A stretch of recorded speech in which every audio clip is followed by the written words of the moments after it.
Good afternoon, Coldwell Banker Commercial and High 10 Partners. It's so exciting to be here with you. Today we will be going over some of the residential disclosures. We probably won't get through the whole list, but I will go through some that take a little more in filling them out. And first I will start by showing you the checklist. Feel free to jump in if you have any questions. I'm going to begin to share my screen.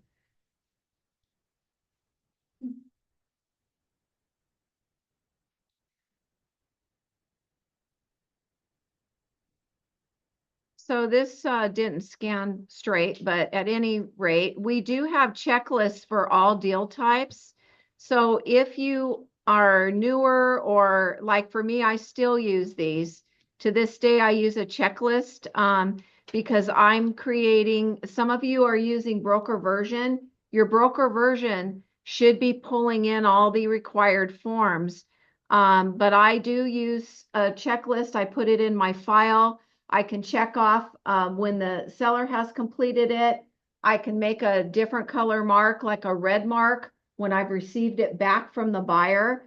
So these are things that you kind of need to learn how to track for yourself, because we all, our brains all function a little bit differently. But for me, I'm a list person. So when I got it back from the seller, I have one color mark. When the buyer has returned it signed, I have another color mark. So I can quickly visually look down this list and I know I've got it. Broker version will pull it all in. Correct, Anna? So if you have broker version, you already have this pulled in. I do have hard copies of that. If anybody wants them, just reach out. Okay, so those are the lists. So we're going to go over some of the disclosures that where we see things aren't completed all the way. So we're going to start with the first one, the transfer disclosure statement.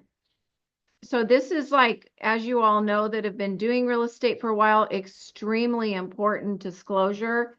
It is filled out by the seller. However, there are some things at the very top that we're going to need to fill out, such as the county, city, and the address goes under described as, even though it doesn't say address, that is where the address goes. If this property is for a duplex, triplex, or fourplex, excuse me, you will need to check the box. Sometimes the units aren't all the same, so you may need a TDS for each unit. So if it's only one unit, you're going to check this box and put unit 100 or whatever the case may be. Not all units are going to mirror each other, so you may need a TDS and an AVID for each unit, okay, if it's not single. So here, right, this date here is important. So what? Oh, hang on, folks, we're having a technical difficulty. See, somebody came in. I'm so sorry, everybody. Somebody came in and messed with the system. And oh my gosh. Okay. Okay, let me try it again. I thank you, Rebecca. My goodness. Can you guys see it now? Nope. You think it's the light back here? No. You think it's on? It is on. I've got the light in my eyes.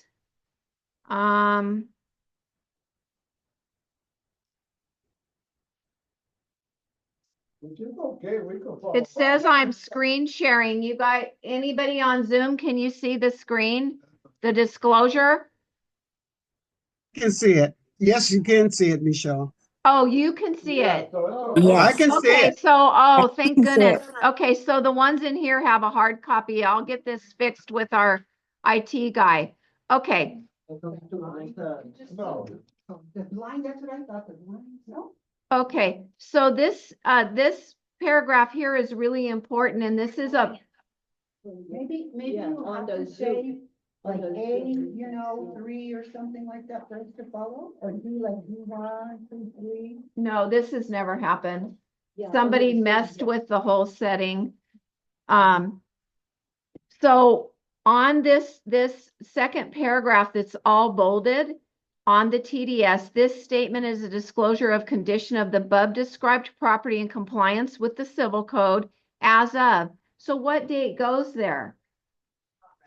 It is the date that the seller signed it. Please do not miss dating this. Make sure that they date it. It has to be the date that they signed it because that is the date that they are providing this disclosure.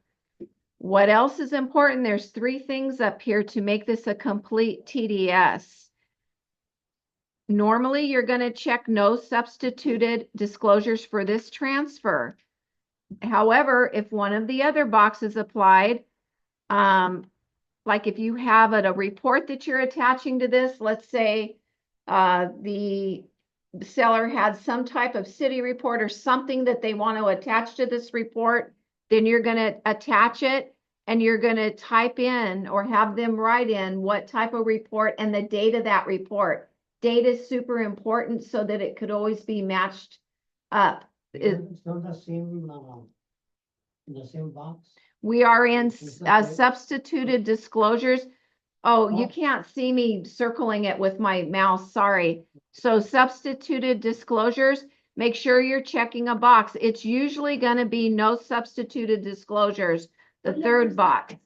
So you're like, here, let me. point She you. can walk around because she knows this form. Oh, okay. Thank you, Anna. So well, I'm going to move down here, seller's information. This is another thing that gets missed. Seller is or is not occupying this property. It's right above A. Seller is or is not occupying this property. Make sure that this is checked, one or the other, okay? The subject property. Now this you are not going to touch. You're not going to touch the check boxes. The only thing you're going to do is type the top with the property address. The seller will be filling in the rest. You direct them to put the date they signed it at the top to check the appropriate box and are they occupying the property or not. They will be doing the check. Now they are going to go through A and check off things that the property has, the items checked below. So they're going to go through and check. Maybe there's, you know, a range and an oven there. Maybe there's a built-in microwave, built-in dishwasher. Make sure that they're going through this and checking the applicable boxes. If they're asking you and saying, I'm not sure if I have that, they should not check it. If they are not 100%, do not check the box, okay? Exhaust fans. Sometimes the seller doesn't know answers to these questions. Underneath A, exhaust fans in, maybe they're in the bathroom or the kitchen. You can type, they can write that in. If the fireplace, if there is a fireplace, write that in. If they know the wiring, they can write that in. Roof type, a lot of times we see this blank. Gas starter, I don't know if you see it a lot. I see it mostly blank. Yeah. If it is I do see that. roof, okay, if it's something they don't know, they should not be putting it on, okay? So right down here, let's say there's a fireplace, right? But it's decorative. Right here, it says, are there, to the best of your knowledge, any of the above that are not in operating condition? Yes or no?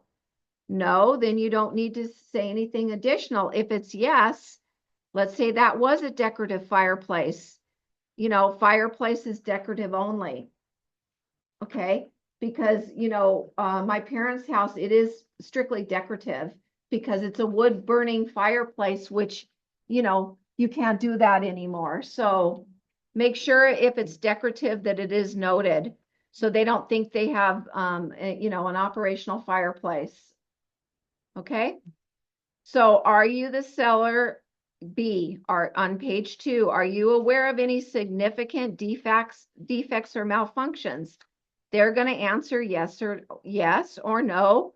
If yes, it's going to go through a series of check marks.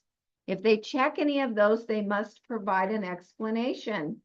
If the explanation is too big, you can attach a sheet to this, okay?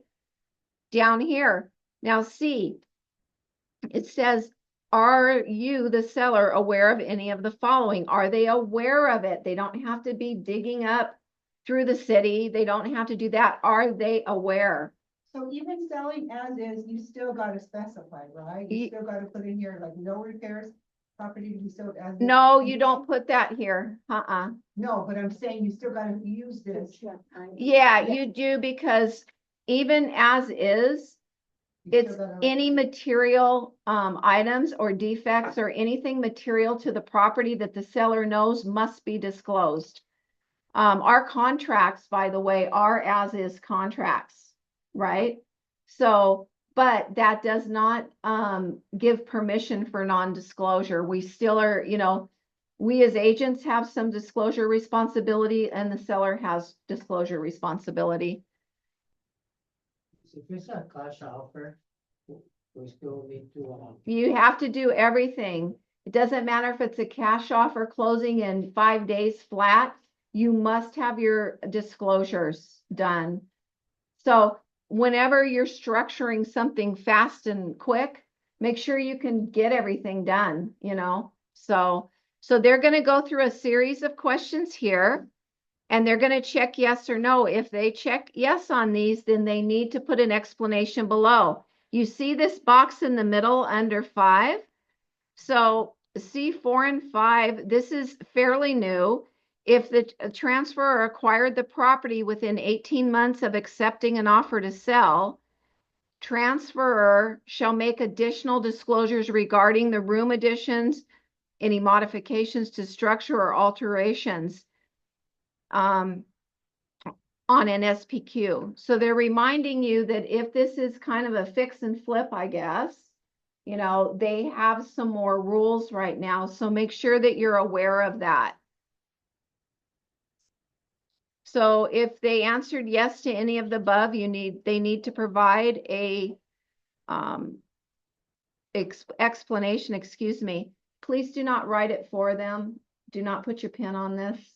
Let them write it. Okay. So that's that. So now we're going to come to the third page, agent's inspection disclosure. So here it says to be completed only if seller is represented by an agent in this transaction. So let's assume you're representing the seller in this transaction. You're going to check see attached AVID form, which is the agent visual inspection form. This is what we recommend.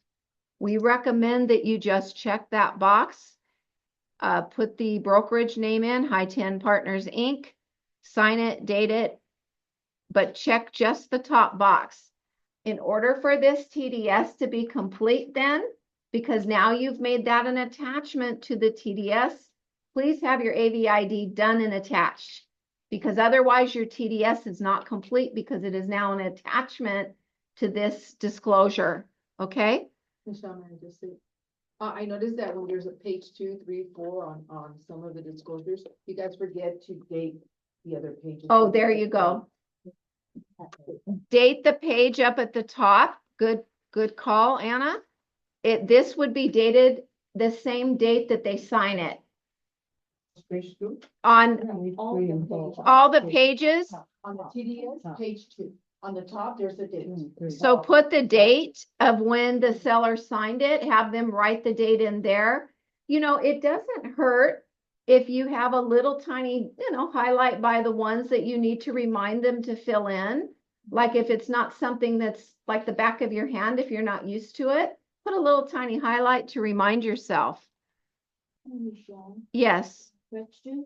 So for the seller's agent disclose, so might be not as detailed in case they already NASCO for the inspection report. So there won't be any conflict, right? Because on the inspection report, they might very detailed in items. Oh, we never give, okay. So the AVID is our visual inspection. Yeah. Okay, so some housekeeping about an AVID, you never do it when there's an inspector there, you do it yourself.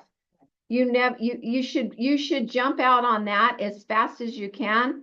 Of course, I always say get your listing signed, but be back in there the next day or two doing your disclosures, walking around, doing your AVID on your own. So, and lastly, please do never, I know you wouldn't, but I'm just reminding people that are more new, do not ever give escrow request for repair copy. Don't give them the inspection report. Please don't do that, because that could go directly to a lender. We don't want to do that. So we never turn any of that over because it's not pertinent to escrow. So what was your question on that? Yeah, I mean that if the buyer or the selling agent, they base on the inspection report. Oh, So no. maybe a little bit different. Well, we don't do that. We don't need to. we just had, concern. no, we just had a huge training on AVID by what I would say he's an expert in the industry. We can't even record him. But he always says you do this on your own. You don't do it in conjunction with an inspection report. No. You don't have to move pictures, rugs, all of that. You just do what you're seeing. Yeah, visual. A visual. Now, let's say a room was boarded up or a garage, and you can't really see anything but stuff. You put something about that there was your visual inspection was limited due to the items contained in the room or the garage. So you do note that too, but we'll jump to the AVID, but don't worry about the inspection report. You're on your own. Okay. So we'll jump to the AVID report. What were the forms again that we used to escrow? Don't give the request for repair and don't give the inspection report. We've had a couple of like little snafus on that. And the reason why is, we don't want that to get into somebody else's hands. This is the business of the buyer and the seller. Okay. So then you're going to go through and sign all of this. The seller and buyer sign it. Agent representing the seller signs here, and agent representing the buyer signs. Okay. So I'm going to jump over to the AVID since we have been discussing this.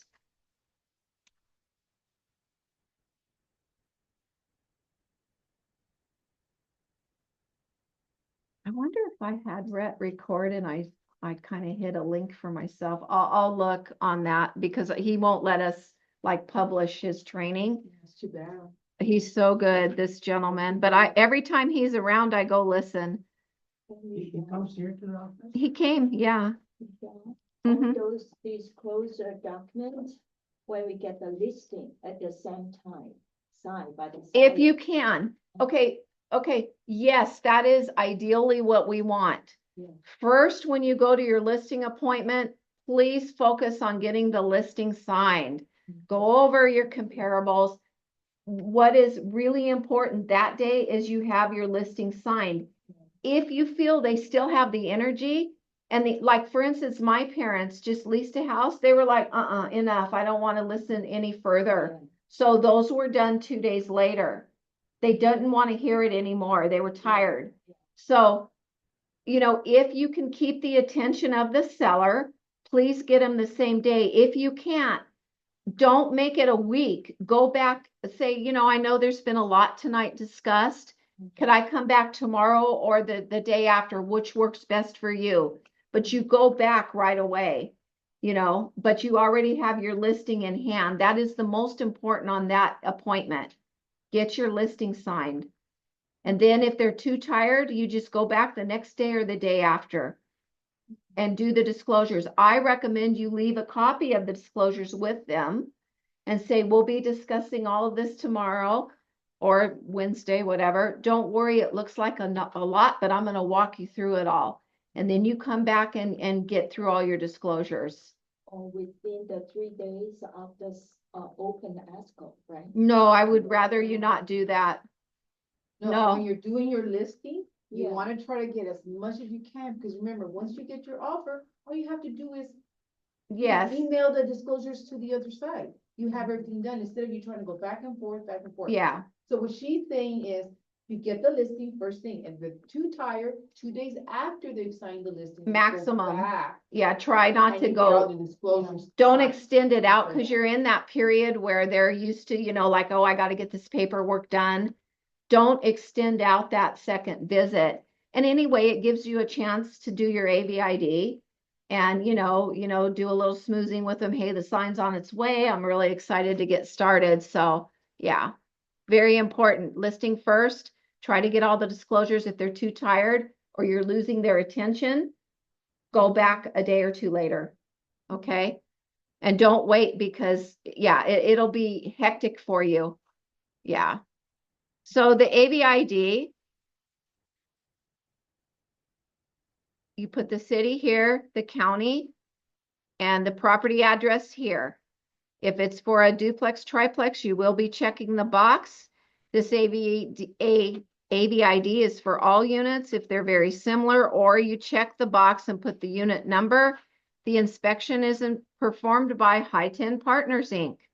Okay, so I'm going to come down. I'm not going to read it all to you now. I'm going to go over some of the items that we learned from Robert Brand, who is expert at this. So what are you looking for when you are the agent filling out the AVID? You're looking for things that materially affect the property, either in value or something that would make it less desirable. So let's say that house or that condo was sitting on top of a freeway. There was a freeway on-ramp right there. You're going to want to note that. Even if it is abundantly clear when you're standing there, you still want to put those types of things. If it's sitting, what else have I seen? Golf course, you want to note if there's a school very close to the subject property, you do want to note that. Why? Traffic concerns in the morning, parking. In the afternoon, you're going to have higher levels of traffic. So those are things that make people think like, oh, okay, so there's a school, a quarter of a mile or 3 blocks away. Maybe like there was with me when I sold in Montebello, there's train tracks. Maybe it's not always active, but once or twice a week, these giant freight trains are coming by. You don't have to know everything, but if you know that and the seller knows it, they're probably going to say, hey, there's a train track, then note it. And I'm going to show you where to note it. So Monterey Park's notorious for airplane turnaround. Oh, really? We learned See, that I don't know We that. learned that the hard way with George Michael Century 21. Yeah. The deal closed at like 3 months, Or 4 a months month. later. The small They got, no, the LAX. So 3 months after it closed, the agent started to sue there's a part on there's a question. The airplane. Yeah, SPQ does cover that. If Well, there's noise or disturbance that you, the seller, are aware of, let's say you know that planes are circling or whatever, then it's probably good they note it on the SPQ. But it's also good for you as an agent to get used to noting these things in the other section on your AVID. Okay, so the entry excluding common areas, that's when you're coming into the house. Please don't do an inventory list. You don't write crown molding, ceiling fan, beautiful curtains. You know why? Because now you're starting an inventory list, and then that's not the purpose of this form. It's only for things that would be material, affect the desirability or value of the property. So let's say I see cracks or a crack in the tile in the entryway. I'm going to note that, but I'm not going to say large crack, small crack, hairline crack, whatever. I'm not going to like deduce what that crack could be from or how big it is. I'm just going to be saying crack noted or cracks. I'm not going to count the cracks. Let's say there was multiple hairline. Don't count the cracks, just cracks noted in entryway, period. No more on that. Okay, living room, same thing. They got into a big discussion the last training about stains. If you notice a stain somewhere it's obvious, you may want to note stain noted, on wall in living room or ceiling or whatever. Now, you don't want to, again, try to be inspector, yeah, and determine what that stain is. We never want to do that. We just stain noted. It's not big, small, large, gross. It's just a stain. So you leave it, Now, when you go to the property, what Robert Brown suggests is you have a blank of this. Write it any old way you want. Because when you get back to the office, you're going to type it in very, stain noted, cracks noted. You're just going to write on yours just for your record and your recollection. And then you're going to come back and type it. Dining room, same thing. Kitchen. There could be, a crack in the countertop. You could note that. Crack noted in countertop. Okay. So you go through all these, bedroom 1, 2, 3, 4, however many bedrooms there are, put a number there and make your notes. Bathroom 1, 2. Now here's where you have other boxes. So for instance, if it's by an airport, which was a good one that you guys brought up, you could put the property resides close to an airport.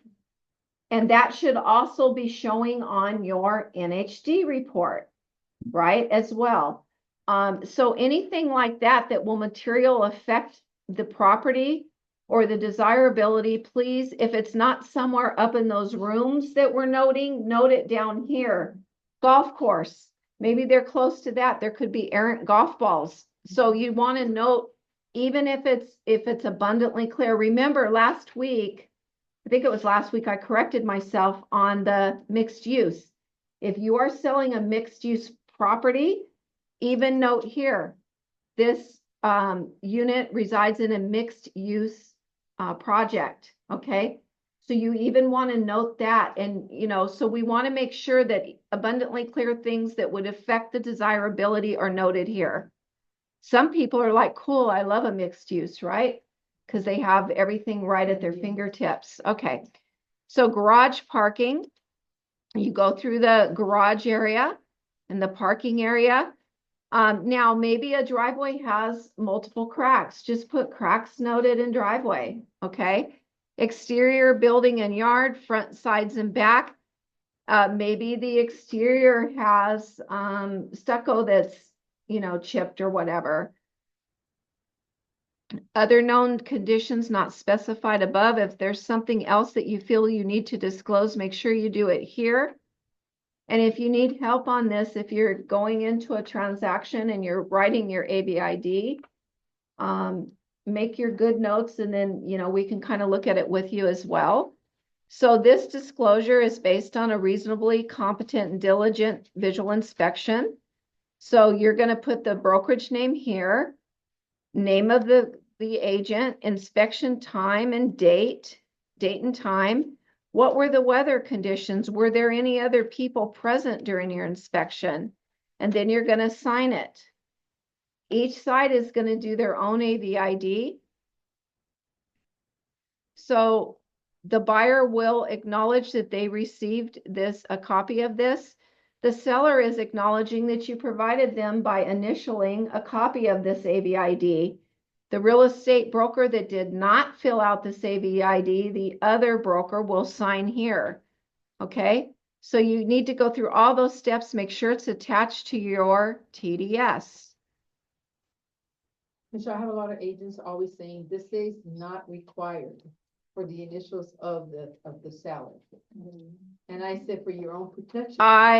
Yeah, for me, I want the initials. Why? Like what Anna just said, is I want to show evidence that I provided them a copy of this, because I don't want them bouncing back on me later and, saying something. So you should always try to, have acknowledgement that you provided. So there's a couple of ways to do that.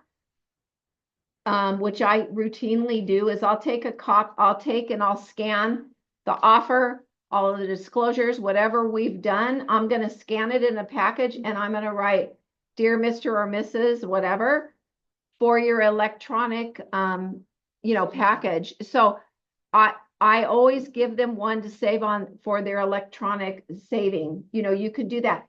If you do any e-signature, yes, we can write a cute little email through the e-signature. That's very fast and rapid when they're signing. Cover yourself by rescanning it on an email. Hey, I just sent all of this through e-signature. Please review it. Let me know if you have any questions or you'd like to meet with me. Thank you very much. So you're emailing them too. So you've got two sets where you're not just saying, hey, sign this. You're saying, review it. Do you want to meet with me? Do you have any questions? Okay.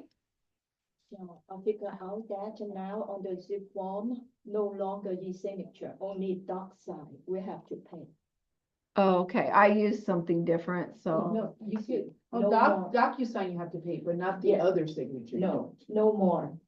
No more. oh, I don't e-sign. know. Anna could Before look that, into we that. have the options. Yeah, yeah, now you don't, you want DocuSign, you have to pay, but you have the other option still to be able to do, did you sign? So we're going to get to the SPQ because this is the other extremely long disclosure. So all that you're going to fill out, this is for the seller to fill out, not you. You can put the address, the parcel number, the city, and the county.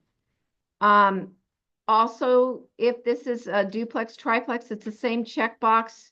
Is it for all units or only one unit? So now this is going to be up to the seller to go ahead and fill everything out. If you put a yes on any of these boxes, please come down here and put 5. Let's see, number 5, blah, blah, whatever. If I put a yes here, if I put a yes, I need to put an explanation, and that goes for all, even as simple as, is this property located in a homeowners association? If I check yes, I'm going to type below or have them write below, this property resides in a homeowners association governed by CC&Rs. Okay, it's clear because you know, but you're still going to write it. If they put any yes in here, they need to provide an explanation. So very important, was there any death on the property within the last 3 years? So they're going to go through all of these questions themselves and answer if they're aware of it. Are there any material defects affecting the property not otherwise disclosed to the buyer? Is there something else that wasn't questioned up here or that you haven't disclosed on the TDLs or elsewhere that they need to be aware of? So you're going to, yes or no, repairs and alterations. So they're going to look through all of this.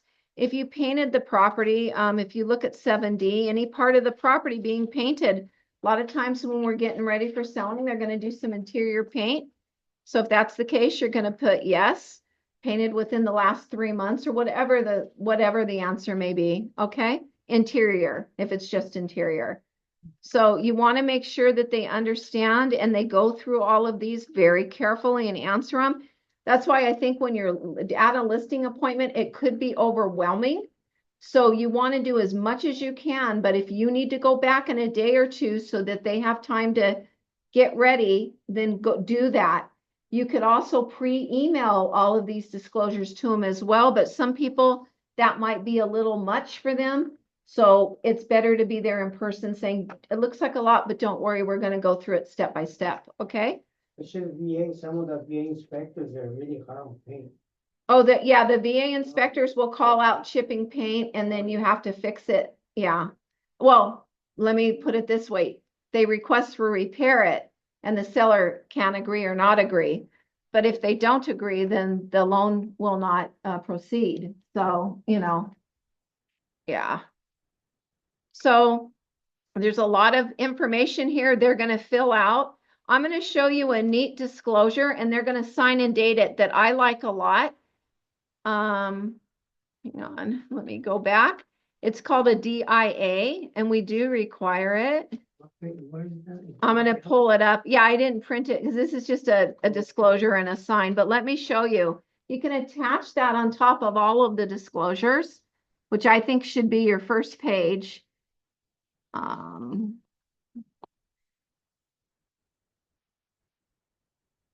God, Anna, help me see. I'm going blind. There it is. Okay. So this DIA is just a disclosure information advisory. I think that when you have your package of disclosures, we do require that you provide this, put it right on top, because it gives them some explanations about preparing to complete their disclosure obligations. It explains instructions for completing the disclosures. So go ahead and put this right on top of your disclosures. I love this. I think it's a great form. And then you can read it over a couple of times yourself and explain it to them, okay? There's one other thing I want to go over today, and then I want to open it up. Trust advisory. If you are taking a listing and it is, and the only reason I'm going to go over this is I'm going to fully admit I made the mistake once. I did not have this signed with the listing. I was like, oh my gosh, driving back, 20 minutes each way to get the darn thing, over to them. This trust advisory for properties being sold by the trustee of a trust at the time of listing, you'll see it down here On what page? on the second page, the trust advisory. Have the seller sign at the time of listing. So they're going to sign and date it. And then at the time of listing, the real estate broker, I'm going to put High 10 Partners by my name and date it. When this goes up into escrow, I'm going to provide this to the buyer right away at the time of sale. It's information on selling a property that is in a trust. So don't make the mistake I made, because you're going to be dashing back. So how about the trust certificates at the same time or after open escrow? I don't ask for the trust certificate. I have the escrow officer do that, but what I do ask for, that is a really good point. I ask the escrow officer, what portion of the trust do you need? And then they'll come back and say, we only need this portion. Now, some people, like even a good friend of mine, she's like, I don't want you reading my trust. Okay, put it in a sealed envelope. Yeah.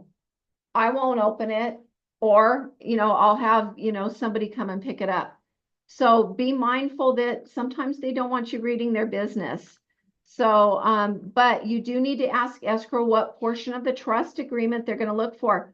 What we always recommend, and we say it over and over, when you are taking a listing, get your preliminary title report ordered immediately, because if there's anything on there, or I've gone through a trust sale where we had to do a lot of pre-work to even legally be able to close this property. So you want to know from legal counsel of the title company, what am I going to need to do to settle this property? Because it's not always cut and dry. So you want to be working on the prelim right away. You also want to prepare, have your NHD ordered, your NHD Natural Hazard Disclosure Report. Those two reports are free unless you close. So, but make sure you tell escrow, hey, here's the reports I've already ordered, whoever you're working with. But order those up top. They don't cost you anything. And when you're ordering the NHD, always ask for the environmental side as well.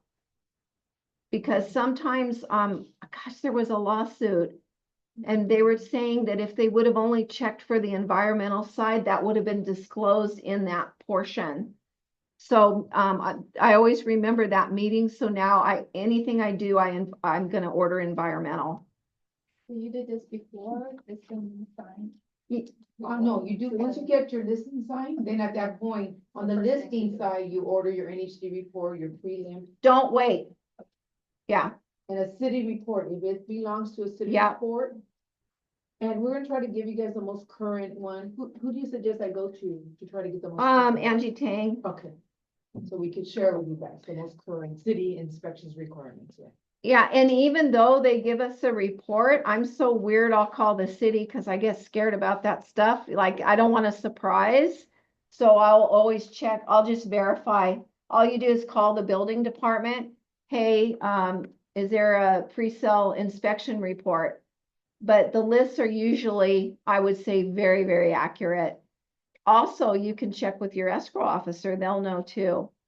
But just do a little double check, because I get worried. Those are the things you don't want to surprise on during escrow. You want to have your ducks in a row, nor do you want a surprise on the prelim, especially if it's residing in a trust. If there's pre-work that you could have done prior to hitting, escrow, then you should be doing it. And there's many of us that have done that pre-work, and it saved us time while we were in escrow. And, we didn't feel all nervous, because we already knew what was going to be required to close.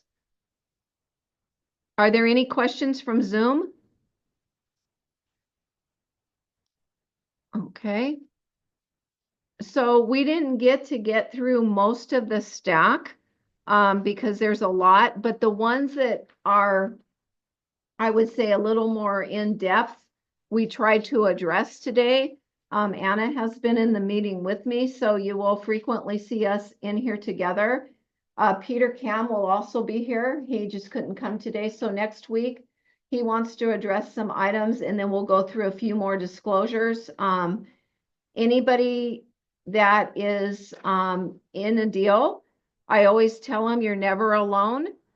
I will walk with you. Anna will walk with you. Peter will walk with you. Wherever you need us to be, we'll be there. You need us behind, beside, in front, taking the lead, we'll do it. Our goal is to help you close, to make you feel comfortable. And if you have questions on the contract, anything like that, or you feel like you're going sideways in escrow, let us know so we can jump in with you. You'll have a team. Sharon, a question. Are we gonna have these classes on Fridays at 1 p.m.? So I changed every class now. Going forward will be every Friday at 1.